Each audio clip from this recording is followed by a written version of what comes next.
AFR On Demand is brought to you by Breck Golf. Try Beaver Creek today, just 20 minutes from downtown Baton Rouge in the Zachary area. They've got a PGA Tour driving range, a short game practice area, 30 to 40-yard practice shots. It's a great place to chip and putt and practice if you don't have time for a full round. Book your tee time today, golf.breck.org, golf.breck.org. Matt Moscona. I'm very important. After further review. Say it one more time. After further review with Matt Moscona. And here we go. Live from the Raising Cane studio. Let's rock!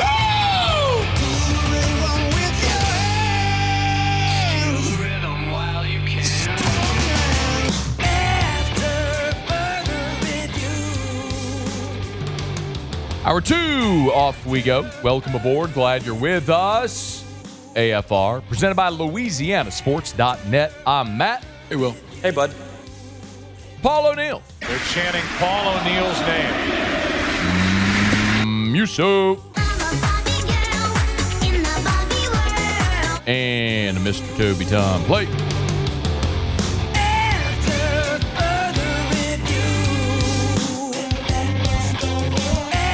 All right, we're here. Glad you are as well. Get out there and make it a good one. We'll head to Charlotte in 30 minutes. Will Vandervort covers Clemson. They took their turn at ACC Media Days.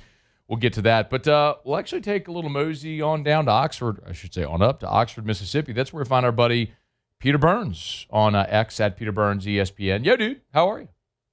I forgot how much I missed the show open. I miss your Musk. I hadn't talked to you in a while. What's up, buddy? That's your fault. I mean, Well, that's true. It's on me. Actually, no matter what it is, it's my fault.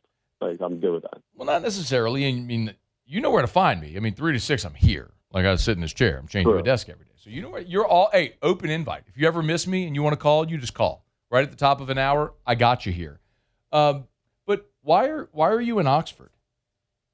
So we just wrapped the TV show not too long ago with Reasons Banks, and it was a great deal where we did all the new coaches in the SEC and doing their first year, right? Mm-hmm. So it was Will Stein in Kentucky, Golish at Auburn, Silverfield at Arkansas, Pete over at Ole Miss, and some were all at Florida. And you had an omission. Well, Lane did not want to be a part of the said show. So weird, right? Force Lane to be a part of it. But that's a different story. Anyway, so we decided those went so well, and they'll be debuting here in a couple of days on the network and on YouTube, that they said, hey, we want to do some with student-athletes. And so we rolled down here to Oxford and got to go sit in the brand-new house of one Trinidad Chambliss and sit down with him and his parents and talk about the whole hell of a crazy world it was last year, and him coming back in for one more year. Any little teases, any nuggets you can drop?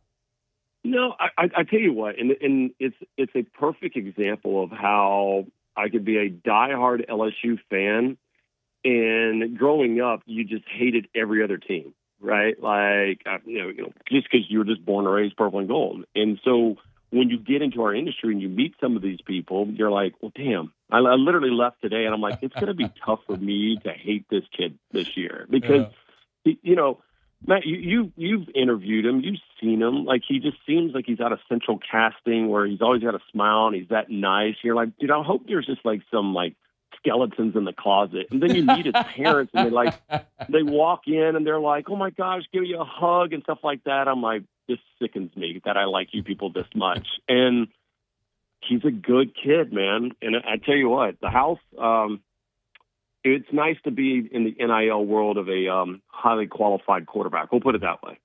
I mean, I'd imagine what a $4, $5, $6 million NIL, I don't know what he got, but NIL deal in Oxford, Mississippi will go a lot further than it would in, say, New York, L.A., Chicago, D.C. I mean, can you just buy Oxford for $6 million? They just give you the whole town? This house might have most of Oxford in it. It's literally that big. But again, the thing is, it's funny because, we talked about, at Fair State and how close he was to not even playing football anymore. And then you just got a feeling like, all right, I got to be honest with you. I'm a 47-year-old man.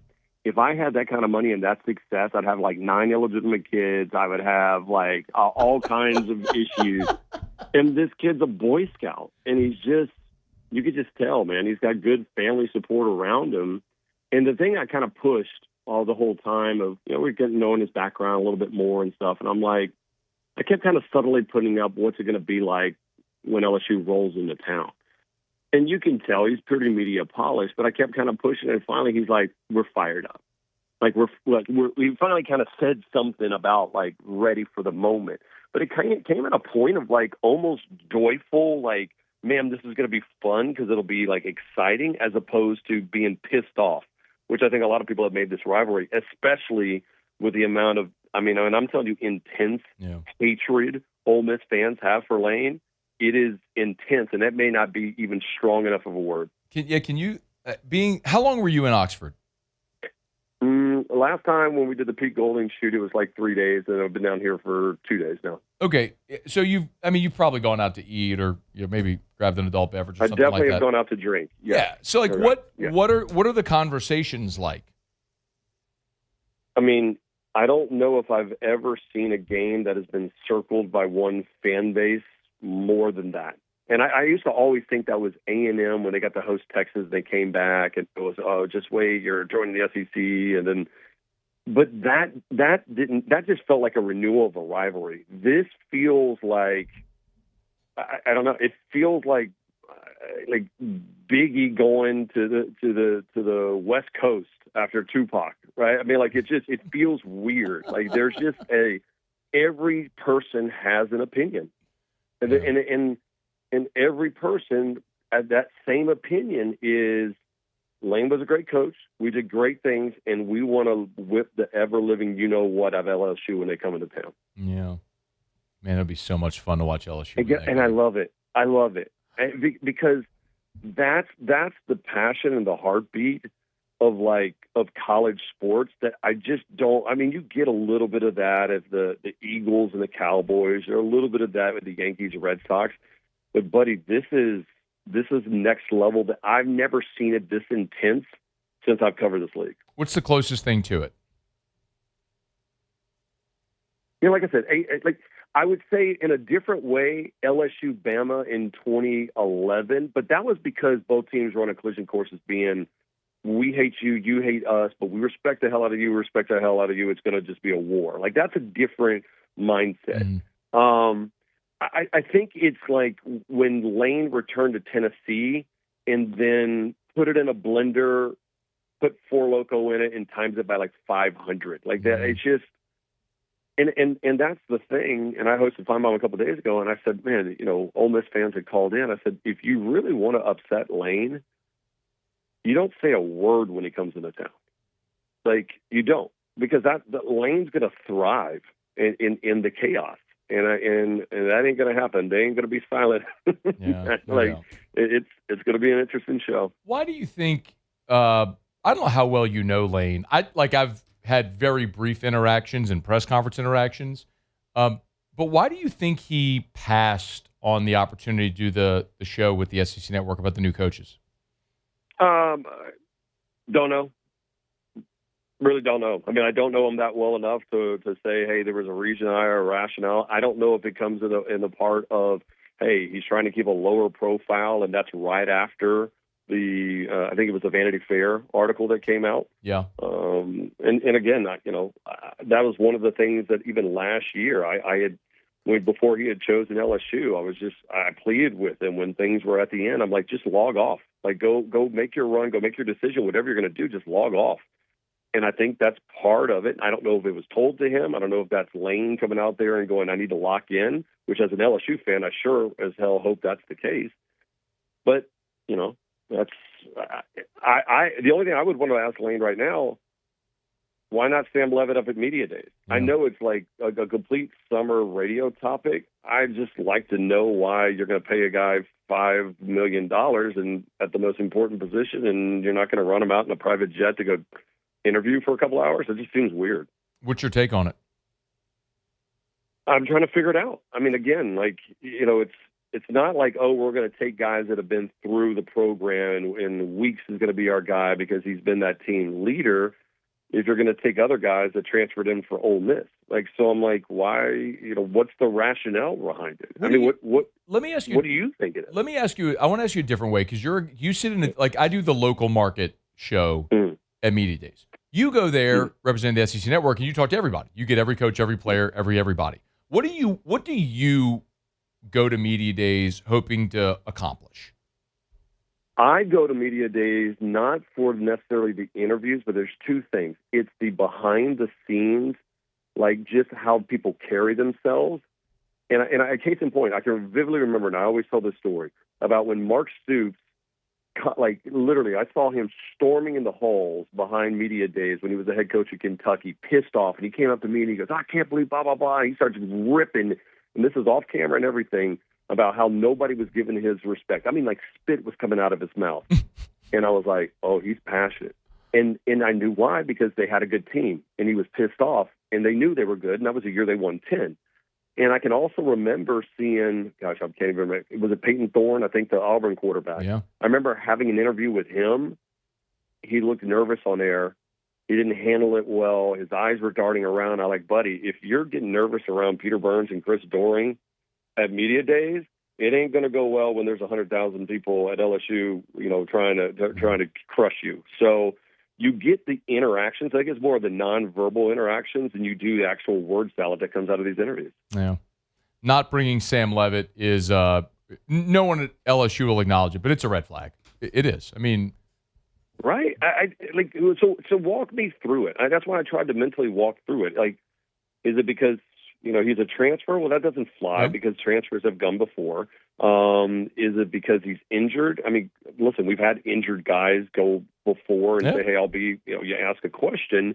Is it not a leadership part? Is he in trouble? I don't know. There's not a positive part of this journey I take to find out this decision that says, all right, yeah, that makes sense. Or if not, why not just say it? Yeah. So, again, I'm not quite sure what's happening. Not bringing him only raises more questions than bringing him, coaching him up to answer them appropriately, doing the car wash and getting out of town. Get you a suit, eat a steak, get on the plane, and go home. You know what I mean? There's a way to navigate it. You don't pay somebody $5 million to be the face of your team and hope that he's going to be a Heisman Trophy winning quarterback or a national championship quarterback and go, we're not going to give you that. Like, why? Like, it didn't make sense whatsoever. But then again, I don't know what makes sense in college sports any longer. Look, man, I have long, you and I, look, we visit every year at Media Days, and I have long maintained it should be a mandate. Every school brings their quarterback, and I actually think the media should get to choose what players attend. I mean, we're there to cover the event. We want to tell the interesting stories of the league. I don't need a senior offensive guard who's getting an attaboy for sticking it through in his career. I need interesting. And Sam Leavitt's one of the most interesting stories in all of college football. Not bringing him is a mistake. Just my opinion. Right. And again, it's an opportunity. I just say it from a LSU standpoint. I want to know who this kid is. Yeah. Like I want to know myself. That's the reason why. Like you're trying to galvanize an entire fan base. So again, there may be a reason, and we'll find it out over the next week or so when we're down there in Tampa. But and again, what does it come to the end of the day when they kick off against Clemson? Will it matter was he at Media Days or not? 99.9% no. But it still raises a lot of questions up here that don't need to be even asked at this point, but we're going to ask them now because they didn't bring them. That's the point. Peter Burns, at Peter Burns, ESPN. When does the Chambliss piece air? The Chambliss piece we shot will probably be airing in a couple of weeks, but the Welcome to the SEC Coaches show will debut on, Monday the 27th, and there's going to be some long-form stuff from Regions Bank's YouTube page that comes out in a couple of days. Okay, awesome. So it'll be the week after Media Day, so a lot of content coming up. All right, we'll see you down in Tampa in a few days, man. Thank you. See you, buddy. See you, man. That's Peter Burns. It's After Further Review. We'll knock out a quick break. We've been rolling through these ESPN positional rankings that the executives and coaches were given anonymity to rank. They looked at safeties today, and that's really a fascinating commentary on the New Orleans Saints. We'll touch on that next at AFR. AFR. GLO, glowresources.com, glowresources.com. Congrats to Jareth Nakan and my friends over at Glow Resources. The Baton Rouge Business Report top 100 private businesses in the Baton Rouge area came out this week, and Glow Resources on that list again this year. I think they were up 11% year over year. It's amazing to watch them grow, and shouldn't they, quite honestly? When you think about what Glow Resources does, they're a business that helps you find the right people for your business to grow and be the most productive. Well, shouldn't they be able to do that for their business? Clearly they do. They have the right people in the right roles to help you find the right people for your business. It doesn't matter if you're looking for skilled blue-collar labor or any type of office job. Remember, they have their professional placement division. So check them out online at glowresources.com. And it doesn't matter if you're in Baton Rouge, New Orleans, anywhere in the Gulf region, anywhere in the U.S. They help businesses all over the country. It's Glow Resources. GLO, glowresources.com.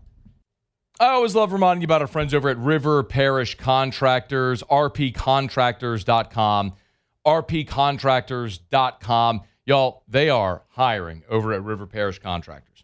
I mean, they're looking for pipe fitters in Plaquemine and Geismar right now. So it doesn't matter if you're on the East Bank or the West Bank. They got work for you. So if you're tired of crossing the bridge because of traffic and the time it takes to get home, remember, at River Parish Contractors, all of their work is local. They got the shop right there in Reserve.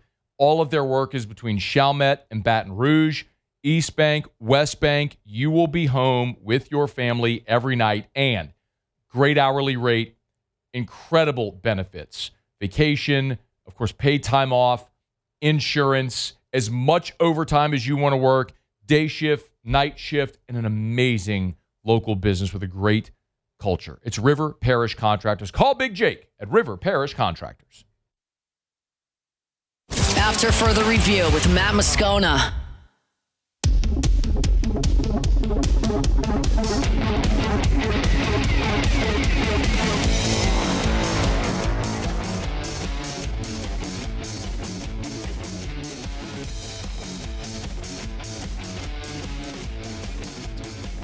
We've been keeping an eye on these ESPN, this series that ESPN is running right now. So they polled NFL coaches and executives and asked them who are the best players at each position in the NFL.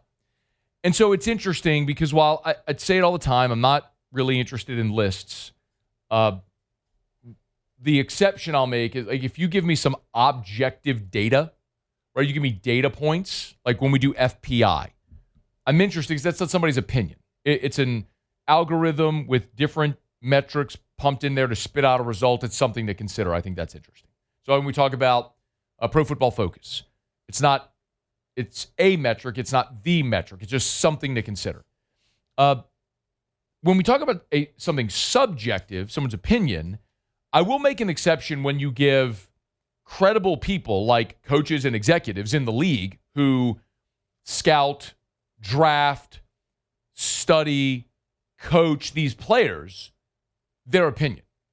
You ask an executive who, throughout the draft process, looks at these guys early in their career at pro days and the combine and throughout the draft process and Senior Bowl, and then coaches like while these players are in the NFL and you're scouting game film, maybe you've coached some of them in the past, like they're going to have a better sense of who the best quarterbacks, receivers, tackles, whatever are going to be. Well, they looked at safety today. And some of this probably isn't a surprise. Or unanimously, Kyle Hamilton, number one. He was number one at safety a year ago.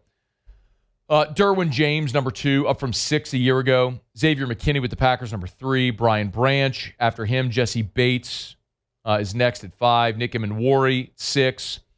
Antoine Winfield of the Bucks. Budda Baker, Kirby Joseph, and Kalen Bullock. That's your top 10. Honorable mention, Jalen Petrie, Trevon Moehrig, Xavier Watts, Kobe Bryant, Grant Delpit. There's your honorable mention. And then when you look at also receiving votes, interesting, Minkah Fitzpatrick, whose career started just a house of fire, and he's faded a little now with the Jets. Jalen Ramsey, similar story. Kevin Byard, Brian Cook, Talanoa Hufanga, Brandon Jones, Julian Love, Javon Holland, Quentin Lake, Amani Hooker, Jalen Thompson, Antonio Hudson. You probably noticed an omission there. Nary a New Orleans Saint mentioned among the top safeties in the NFL this year. And I think that's probably right. Whenever I look at the Saints safety room, you had some star power there with Tyron, and he's obviously retired. You made the play a year ago in free agency to bring in Justin Reed. And I think, I like bringing in Justin Reed, a guy who has Super Bowl experience with the Chiefs, played locally-ish, with the Texans. You're from Dutchtown, obviously. So there's a lot of reasons to be optimistic about Reed. I don't know that anybody would consider Justin Reed among the top 10 or 15 safeties in the NFL. Julian Blackmon was a guy who you're very high on a year ago. He's a veteran, year 7. 7 years, I should say, into his career out of Utah, but was injured in the opener a year ago, and it just forced this domino effect that made Jonas Sanker play a lot, and Jordan Howden still trying to find his way. So when you look at the safety room for New Orleans, it's Julian Blackmon, Terrell Burgess, Elliot Davison, Jordan Howden, Justin Reed, Jonas Sanker, Lorenzo Styles. Like, who's going to fit there? I look at the defense for the New Orleans Saints from a season ago, year 1 under Brandon Staley, and I'm a little torn by how to project this year, because last year, this defense finished 9th in the NFL in total defense. They were top 10 in the NFL in total defense, but they really struggled against the run. Now, as a result, the pass defense numbers were pretty good, mostly, though, because teams were just running the ball, and so you just weren't targeted as much. And teams were up on the Saints, and so teams ran the ball and ran at the clock. So maybe that skewed the numbers a little bit. But I think Brandon Staley is an excellent defensive coach. I think you have Chase Young, who looks like he's in the prime of his career, his peak years. I hate losing DeMario Davis. But you brought in Caden Ellis, who's got 3 straight 100-tackle seasons. I think you are bad at cornerback. I'm very concerned about corner. But safety is one of those spots, especially with the way they plan to use their safety. And in this instance, particularly, Jonas Sanker, who's probably going to play that nickel, the Alante Taylor role. At least that's what he did all throughout minicamp and OTAs. And there was this big question, like, would that be Lorenzo Styles? Could they change it up a little bit? Well, we kind of got the answer because it was Sanker. Ross Jackson did an awesome job covering that throughout all the offseason work over at LouisianaSports.net. If you want to follow along for free over there, you can. But I look at safety as one of those situations where typically we say the whole is greater than the sum of the parts. This is one where the Saints are hoping the sum of the parts is greater than the whole, where you may not have necessarily that elite level top tier safety. Like, you may not have, I'm not even saying a Kyle Hamilton, like, you don't have an Antoine Winfield, a Buda Baker, a Kirby Joseph, a Xavier Watts. But what you have is a group of good, not great players that in totality, playing as one, the hope is it elevates. Now, that doesn't always work out. And, I think maybe a great example of a position group where that does work, particularly, is what the Saints were at receiver for a chunk of the Peyton Breeze era, where you had guys that weren't Pro Bowlers or perennial all-pro players. Marcus Colston never made a Pro Bowl. Lance Moore was 5'9", and no one would consider him a burner, but he found a way to get open, had great hands, and he made plays, right? You never had a Jamar Chase, a Justin Jefferson, a CeeDee Lamb. You never had that guy. So, but because it all functioned beautifully within the offense and guys that fit, you always had an elite offense. So my hope is this year at safety, that's how this group works, where you may not have the superstar with an asterisk. I think Lorenzo Styles could be that guy. Like athletically, he's that guy. Just will it translate to him being a great NFL safety? I don't know. We'll see. Time will tell. Hopefully it will. But that unit in totality hopefully will elevate to be good enough to complement that front seven, which they clearly invested a lot in the front seven being better. In bringing back Chase Young, bringing back Cam Jordan, and getting Caden Ellis to get younger at linebacker.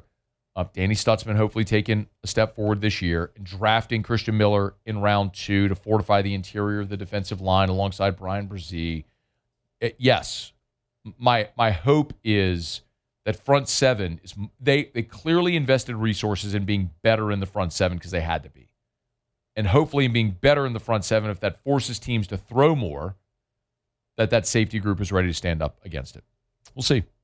It's after further review. Glad you're here. Brought to you by Relief Windows and ReliefWindows.com. Windows, doors, siding, shutters, and shades. Relief Windows and ReliefWindows.com. Man, big shout out to our friends over at Relief Windows. They just announced official window partner of LSU Athletics. Fired up for Relief Windows. Brandon Holly and the gang over there. Brandon and Adrian are awesome people, and they're committed to the local communities that they serve, and now they are a proud partner of LSU Athletics. So Relief Windows, purple and gold, why not? Great fit there with our friends over at LSU. So when you see Relief Windows, you'll see that officially licensed LSU logo as well as a proud partner of LSU Athletics. It's Relief Windows. Windows, doors, siding, shutters, and shades, Relief Windows, and ReliefWindows.com. All right, y'all, it's after further review. We're going to knock out a quick break. Halfway home on a Thursday edition of AFR. Clemson took their turn at ACC Media Days. Will Vandervort covers the Clemson Tigers. He'll join us next from Charlotte. It's AFR.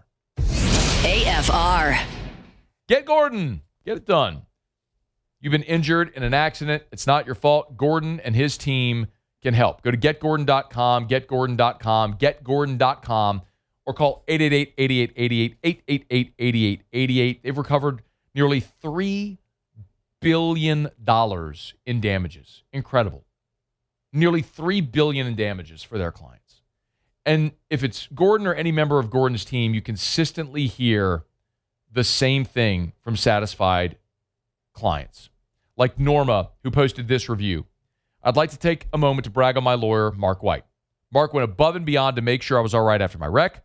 I want to thank him for all the time and effort he put toward my case. I highly recommend him to anyone who's had a wreck, needs a lawyer. I give Mark 5 stars plus. So yes, it's Gordon, but it's Gordon's entire team all across the state of Louisiana ready to serve. Mark's, by the way, up in Monroe. You know what to do. Get Gordon and get it done. After further review with Matt Moscona.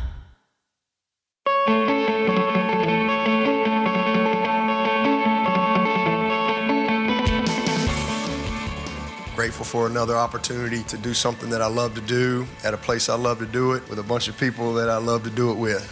It's my 24th year at Clemson and my 18th as the head coach and my 37th year in college football. So it's been a blast, and I'm just grateful to have the opportunity to, have a new season and get a chance to get back to camp. Dabo Sweeney took his turn along with the Clemson Tigers at ACC Media Days in Charlotte. Will Vandervort, Clemson Insiders there. Good enough to join us for a couple of minutes here. Hey, Will, thanks for the time, man. How are you? I'm doing great, guys. How y'all doing? We're doing awesome. The SEC will take their turn next week. So in the meantime, all of college football's kind of paid attention to an interesting situation, not only around the ACC, but Clemson in particular, both on the field and off. Maybe if I could just start with a 10,000-foot view on Clemson's day today. What were the storylines and kind of how did it go? Yeah, I guess one of the storylines was Dabo was asked about tampering again. As you can imagine, that's a big deal when it comes to Clemson. And as you all know, the allegations he threw out there a few months ago with Pete Golding and the Ole Miss program and them tampering and getting Luke Pirelli. So he was asked about his thoughts on tampering, what the NCAA should do or what should happen, and which he which he said, they probably going to have to get congressional Congress to get it settled, which we all know is possible with the Protect the College Sports Act that's out there. That's one of the provisions that's in the bill. And then also, then he was later asked about, have you gotten any updates from the NCAA on the Pirelli situation, which he said no, but he also doesn't expect to get any updates. He just expects that when the ruling comes down, the ruling will come down, whatever it is. So that's kind of was the main news topic. Another one was he was very adamant about their disappointment last year. He was asked, he talked about how last year they sucked. And somebody asked him, well, are you saying that tongue in cheek kind of stuff? And he's like, no, they sucked. And at Clemson, going 7-6 is never acceptable. And he's like, I got to get it fixed. That's my job as the head coach, is to get it fixed. And he's like, I'm the reason why we were 7-6, and we got to do better than that. Clemson is a program that expects to be in the national picture, not just in the ACC championship race, but in the national picture. And he's like, they didn't do that last year. So I would say those are probably the two big storylines that came out from a Clemson standpoint. Will, is there a belief that despite all of the talent that Clemson lost from last year's team, that they are in a position to be a contender again this year? Well, I think, Clemson still got talent. I mean, they're still, they still were getting top 15 recruiting classes and stuff like that. So it's not like there's no talented players here. I think what happened last year was a matter of that they just didn't play up to their potential. And I think there's several reasons for that. I think there was a lack of leadership on the program last year, and that really came to show especially when they played good teams and the games were close, such as the LSU game last year at the start of the season. They could just never find a way to get over that hump and win those close games. And then, and then, as I mentioned, those guys didn't live up to the potential on the field either. You can argue that T.J. Parker took several games off. A lot of people like to say he only played 2 games all year. That was the LSU game and the South Carolina game. That was it. Which we know that's not true, but that's what it seemed like to the fans. A lot of people thought Peter Woods didn't play up to his potential. There was guys in the secondary that just didn't seem like they were mentally there at times. That a lot of people expected big things from. And then, of course, the play at quarterback with Cade Klubnik just didn't live up to the billing and what he was the year before that, when he was putting up Deshaun Watson-type numbers. So there was a lot of combinations to what happened a year ago, and Dabo took a lot of blame for that, as he did again today. And, that's just something that they know they got to get better. But do they have the talent here? Yeah, I think the talent's at Clemson. They did bring in they went to the transfer portal for the first time, really went heavy with it, and brought in 10 new players on the defensive side of the ball from the transfer portal, 12 overall. They addressed the need at running back, they needed a veteran running back in there, so they went out and got Chris Johnson from SMU. They went and got a couple of guys out of the transfer portal that are safeties. They needed some safety help. Did the same thing at defensive tackle. So they felt like they addressed their needs. Now the question is, can those guys come in and help the team and get them back to where Clemson is used to being? Will Vandervort is with us, Clemson insider, ACC Media Days going on. A year ago, Will, at LSU, it was very intentional by Brian Kelly that the whole offseason was talking about Clemson, because LSU had lost 5 straight openers, and so it was all about – they were so all in to win that game. What about Clemson? How much of this offseason is talking about the opener coming to Baton Rouge? Not much at all. Dabo was asked about it today, and he kind of said, we're looking forward to playing, looking forward to going down there, and it's a good opportunity. And that was about it. Will Helps kind of asked the same question, and that was about it. Haven't been much made up about it. I think they're more focused on having a better team overall, not just one game. Obviously, that's the first game, but Dabo will tell you they got to get ready for the season before they get ready for the first game. And so I don't think they're really like in LSU mode. That'll probably be, a couple weeks into camp before they really get seriously into LSU mode and get ready for them. But no, I mean, Clemson, and listen, Clemson's lost 3 straight season openers, and they've lost 4 of their last 5. This is after Dabo went 12-1 his first 13 years as a head coach at Clemson. So it is a point of emphasis, I think, but they're not talking about it. They're kind of keeping it inside the program. And let's be honest, guys, it's like, it's not like Clemson's going to go out there and say something they're not supposed to when everybody knows winning a night game at Death Valley is like the chances are 2 out of every 10. LSU's 80% win percentage since 1960 at a night game in Baton Rouge. So that's a tall ask to say, with a new quarterback, a new offensive coordinator, a new scheme, and you're going to go into Baton Rouge and beat LSU. Even if LSU does have a new coach and a new offense themselves, it's still a tall task to ask a team to do that, with the brand new quarterback and offensive coordinator. Got a couple more for you. Will, you did just mention a brand new quarterback and offensive coordinator. What do we know about Christopher Vizina? And maybe as a follow-up, if you wouldn't mind, is there any chance he's not the quarterback at any point at Clemson this year? Well, I'm glad that you asked it the way you did. Is there any chance he's not at some point? There is a chance at some point he might not be. That's a possibility. But, he's going to be the starter against LSU. And we'll see if Tate Reynolds plays any in that game. I don't think he will. But, a lot of people say, well, Clemson did play Deshaun Watson as a true freshman against Georgia at Georgia. That's a little different situation. Tate Reynolds ain't Deshaun Watson. So, I'm just going to go ahead and tell you that. I mean, he's got some talent. He's going to be a good quarterback, I think, but he's not Deshaun Watson. And few people are, to come in and have those kind of, play like that as a true freshman. So, but I do think if the season doesn't go the way they hope it does, it wouldn't surprise me. Let's see Clemson struggles and they start the season 2-3 again. That might be where you would see a change at quarterback if a situation like that happens. Now, if you're asking me, do I think Christopher Vizina can be a guy that can be a pretty good quarterback and be the starter all year? I think he can be. I think he is I think he fits this offense better than people realize. And I think all you got to do is I direct people to last year's Chandler Morris at Virginia and what he did at Virginia last year in leading Virginia to the ACC championship game when nobody had Virginia even in their crosshairs of that kind of season. Yeah. But that offense is the same offense. Tony Elliott learned it from Chad Morris when he's at Clemson, led Clemson, of course, when he was the OC there, the national championships and all. And that it's a system. It's not the quarterback necessarily. You don't have to have Deshaun Watson or Trevor Lawrence to run this offense. It's more of a system.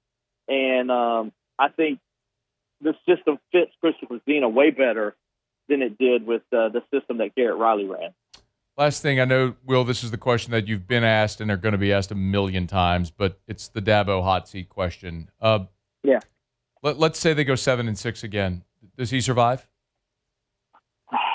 That's a very good question. I think yes, because I think Dabo has built that up. He's earned that, to where he gets a couple of years to try to fix it. So I would say yes, he would survive it, and then next year that seat would be really, really warm. Sure. And he wouldn't be able to survive a third year. I think he can survive one more. Now, if they have a losing record this year and the program again shows a decline, say they go 5-7 or 4-8, which is not out of the realm of possibility because you never, what I'm saying, it just takes an injury or two that could cause something like that to happen. Then you could see a change if that were to happen. But I think if he goes 7-6, I think he survived one more year and they would give him one more shot. Will Vandervort, Clemson insider, join us there from ACC Media Days in Charlotte. We'll probably visit again before September the 5th. Thanks for the time. All right, guys. Thanks for having me, man. Talk to you next time. Yep, it's our pleasure. It's After Further Review. Glad to have you aboard with us here. We're brought to you by Evamore, EVAMOR, Evamore.com. National distribution. It's natural artesian water. It's a healthier product.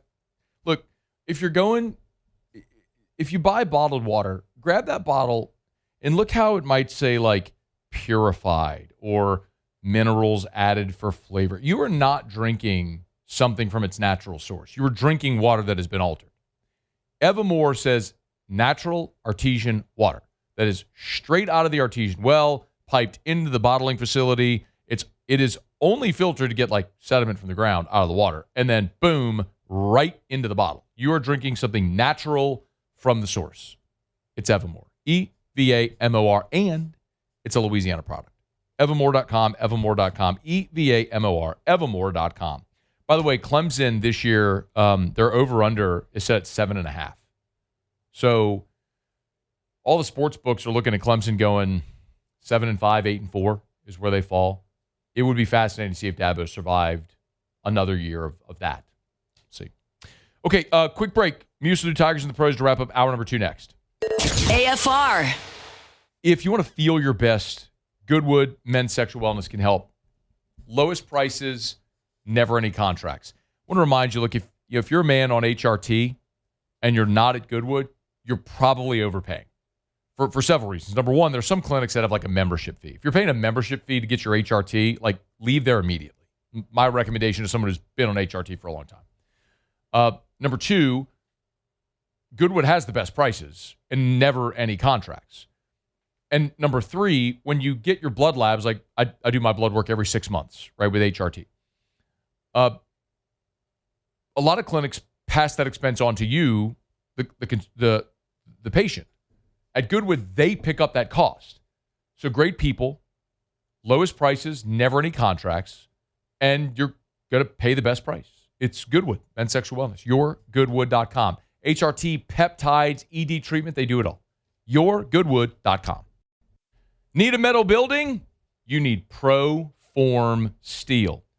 My guy Brandon Golson over at ProForm has been in the industry forever. If you buy metal buildings, you know, I mean, like he's on the licensing board, like he's the guy.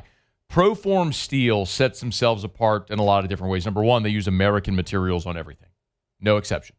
They use American materials on everything. Free delivery. Buy a metal building from ProForm Steel, they will deliver it for free. Every building, no exceptions. From a shed in your backyard to a giant industrial metal building. And their lead times are about, on average, a month better than anybody else because they produce everything in their facility in Ascension Parish. Purling, sheet metal, beam fab, all of it. And it's all American materials. It's ProForm Steel. Get your quote right now. ProFormLA.com. ProFormLA.com. ProFormLA.com. After further review with Matt Moscona.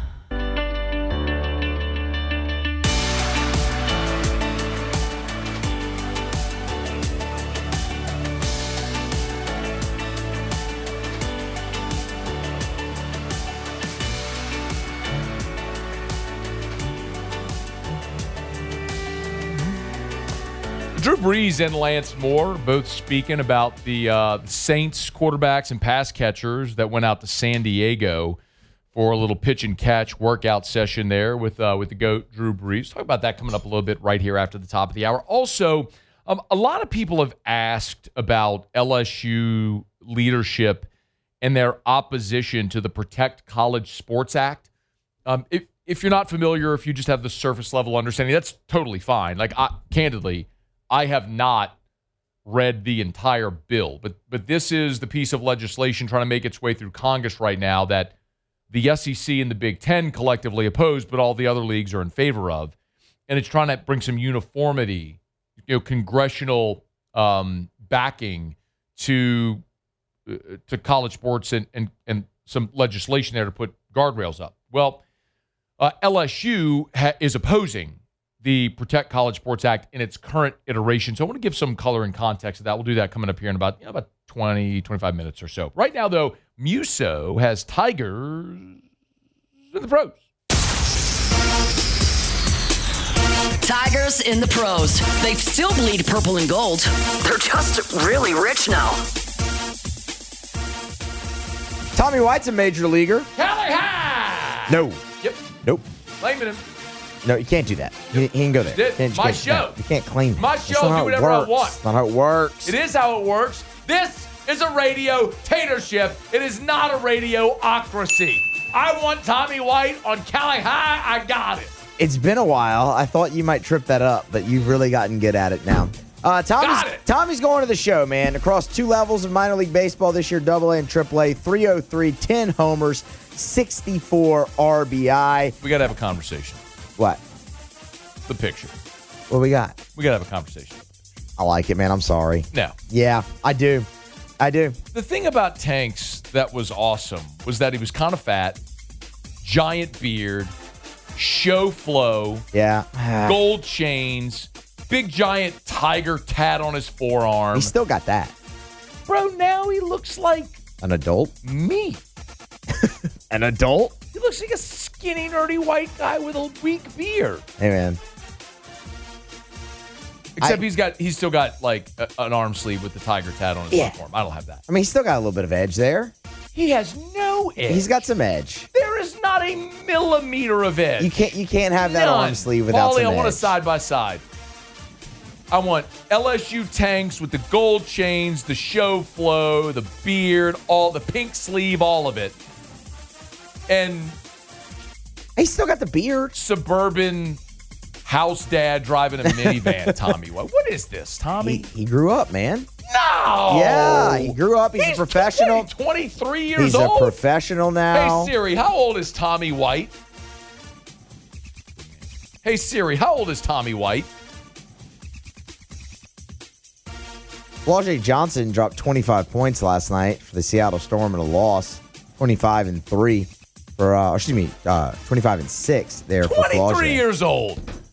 Don't tell me he grew. He's 23. He's a professional now, Matt. You gotta dress the part, man. Say, fam, they're making money in college. You're already pro. There you go. I don't know. 23. I think he looks good. Bring back the show flow. As a bald guy, it's a huge affront to anybody who has great hair and chooses to shave it off. See, it's where a personal this is. affront. That's where this lies, right there. Yes! Did Tommy have great hair, though? Let me live vicariously through you and your show flow. Markel Sutton had 6 and 6 last night for the Kings in Summer League. Markel Sutton. And Max McKinnon grabbed a rebound and had an assist for the Charlotte Hornets in Summer League. That's Tigers in the Pros. 3 straight days of Markel Sutton in Tigers in the Pros. Oh, get ready. There's more coming. Cam Carter plays tonight with the Heat. Oh, man. Are the Matt McMahon era LSU basketball players going to be remembered like the Curly Hallman era football players? It's just going to be the forgotten era of LSU athletics. Well, they kind of already are, aren't they? Oh, man. Will Baker yesterday. Will Baker. AFR. We're brought to you by South Point Volkswagen. SouthPointVW.com. Say it every day. New and certified, pre-owned in Baton Rouge and online at SouthPointVW.com. Tommy White out there in L.A. driving a Tiguan. Not driving a muscle car. He's driving a Tiguan. Great time to get one right now. They still got the 4th of July savings going on over at South Point Volkswagen. How about 3.49% right now on Taos? You want that compact SUV, Tommy Tanks? We got you. Or get the Atlas, 3-row, 7-seater family SUV. Put the car seats in there for the kids. That's what Tommy White needs about this time right now. South Point Volkswagen, Louisiana's largest volume Volkswagen dealer. South Point Volkswagen, what's your direction?